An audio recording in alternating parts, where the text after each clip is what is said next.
गुरु जो हमें श्रेष्ठ पंक्ति तक ले जाए, गुरु जो हमारी काबिलियत की पहचान कराए, गुरु जो व्यक्ति से व्यक्तित्व के निर्माण की इस प्रक्रिया में अपना संपूर्ण सहयोग प्रदान करे, ऐसे गुरुओं को मेरा शत शत नमन और सादर प्रणाम।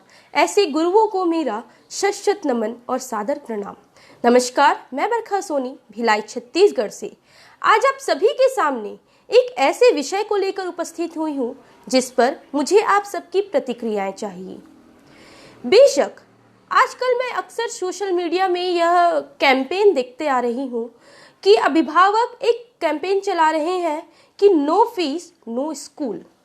मैं उन अभिभावकों से पहले ये कहना चाहूँगी कि सीखने और सिखाने की इस प्रक्रिया में बाधाएं कहाँ पर आ रही है, तो अभिभावक बाधाएं आ रही है आपके इस व्यवहार पे कि no fees no school. Imagine कीजिए यदि आपका ऑफिस पूर्ण तरीके से बंद हो जाता है तो आप अपने परिवार का जीविकोपार्जन कैसे कर पाएंगे। वैसे ही हमारे शिक्षक जो कि अक्सर स्कूल में आकर के तो अपना मेहनताना कमा लेते हैं, परंतु इस लॉकडाउन की प्रक्रिया में यदि आप उन शिक्षकों का मेहनताना नहीं दे रहे हैं, यदि आप ये बोल रहे हैं कि नो फीस नो स्कूल, तो बेशक शिक्षक भी ये बोलेंगे कि no study no future, no school no job, so no study no future no childrens. आपको कैसा लगेगा? बेशक हम सभी आप सभी अभिभावक जो हैं अपने बच्चों को प्राइवेट स्कूलों में या अच्छे स्कूलों में इसलिए पढ़ाते हैं क्योंकि उन्हें अच्छी शिक्षा प्राप्त हो सके, क्योंकि वे अपने पाँव पे खड़े हो सके, क्योंकि वे अपना फ्यूचर डेवलप कर सके और आने वाले समय में अपना नाम कमा सके, अपने किसी भी कार्यों को संपूर्ण कर सके और आगे बढ़ सके। बेशक इसीलिए हमारे अभिभावक हमें इतने अच्छे स्कूलों में पढ़ाते हैं और हम अपने टीचर्स से भी इतनी सारी सुविधाएं प्राप्त करते हैं, बहुत सारी चीज़ों को सीखते हैं और हमारे शिक्षक जो हैं यह सभी चीज़ भूल के, अपने परिवारों की गतिविधियां भूल करके उन बच्चों के पीछे अपना समय लगाते हैं जिन्हें वो कभी जानते भी नहीं।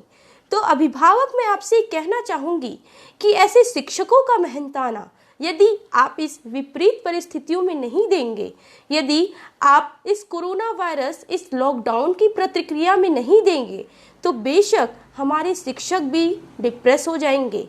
और यदि मैं आज आने वाली पीढ़ियों के बारे में बात करूं, तो ऐसा परिदृश्य देखकर हमारी आने वाली पीढ़ी कतई यह नहीं सोचेगी कि हमें शिक्षक बनना चाहिए या हमें शिक्षक का ऑप्शन ऑप्ट करना चाहिए।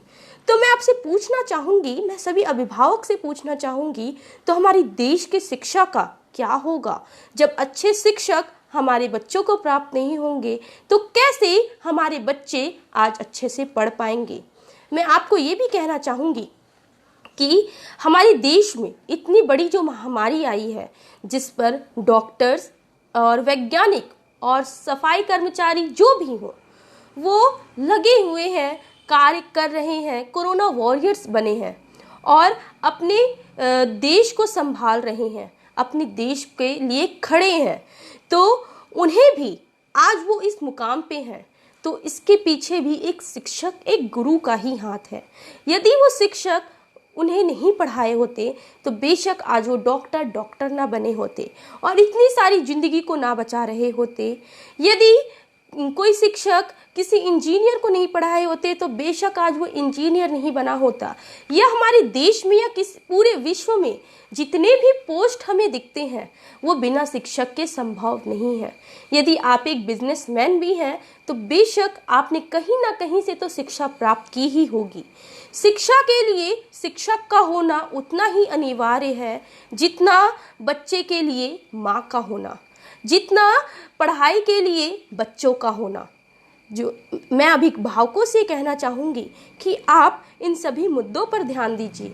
कम से कम आप उन युवा पीढ़ी पर तो ध्यान दे दीजिए कि वो इस हालात को देखते हुए भी ये सोचे कि मुझे शिक्षक बनना है, अपने देश की शिक्षा प्रणाली को इतनी मजबूत करना है कि हमारे देश पर कोई भी आंख उठाकर ना देख सके, और हमारे देश के विद्यार्थी हमारे देश में ही रहकर के पढ़ाई करें और अपने देश का नाम रोशन करें। तो सीखने और सिखाने की इस प्रक्रिया में जो चीज़ बाधाएं बन रही हों, उन चीज़ों का समाधान निकाला जा सकता है। तो मैं आपसे कहना चाहूँगी कि आज इन विपरीत परिस्थितियों में बाधाएं बन रही हैं, वह फीस, जिस फीस से हमारे शिक्षक के बेसिक नीड्स पूरे होते हैं, जिस फीस से हमारे शिक्षक का भी घर चलता है। तो मैं आप सभी अभिभावकों से कहना चाहूँगी कि यदि आप एक सक्षम अभिभावक हैं तो बेशक आप अपने बच्चों की फीस भर दीजिए। यदि कोई अभिभावक सक्षम नहीं है फीस देने में, तो बेशक स्कूल के शिक्षक ये समझ सकते हैं कि ये लॉकडाउन की प्रक्रिया है, इस लॉकडाउन में किसी की भी कमाई अच्छे से नहीं हो पाई है, तो वह अभिभावक सक्षम नहीं है फीस देने के लिए। लेकिन जो अभिभावक सक्षम है फीस देने के लिए, बेशक वो अपनी सक्षमता को दिखाएं, वो अपने फीस को, अपने बच्चों की फीस को स्कूलों में जमा कर दें, ताकि उन फीस से हमारे शिक्षकों की बेसिक नीड्स पूरे हो सकें, हमारे शिक्षकों का परिवार चल सके। जिस प्रकार अभिभावक, जिस प्रकार एक बच्चों का पूरा परिवार होता है, एक अभिभावक जब किसी ऑफिस में जाकर के अपने कार्यों को करता है तब उसे अपना मेहनताना मिलता है, उसी प्रकार जब एक शिक्षक किसी स्कूल में जाता है तो उन्हें उनका मेहनताना मिलता है। और आज यदि उन्हें उनका मेहनताना नहीं मिल रहा, तो मैं आपको ये भी ध्यान दिलाना चाहूँगी कि आज इस दौरान सभी शिक्षक ऑनलाइन स्टडी हम आपके बच्चों को करा रहे हैं। इस ऑनलाइन स्टडी में वो उतना ही मेहनत कर रहे हैं जितना मेहनत वो स्कूल में करते हैं। बस अंतर यहाँ पर है कि आपके बच्चे स्कूल की बिल्डिंग्स तक नहीं पहुँच पा रहे हैं, कहीं पर भी अंतर नहीं आया है। आपके बच्चे आपके आंखों के सामने रहकर ही पढ़ाई कर रहे हैं, आपका बच्चा आपके सामने सुरक्षित है, तो क्यों आप शिक्षक का फीस देने के लिए असमर्थ हैं? विचार कीजिए, अपनी प्रतिक्रियाएं मुझ तक पहुंचाइए। धन्यवाद।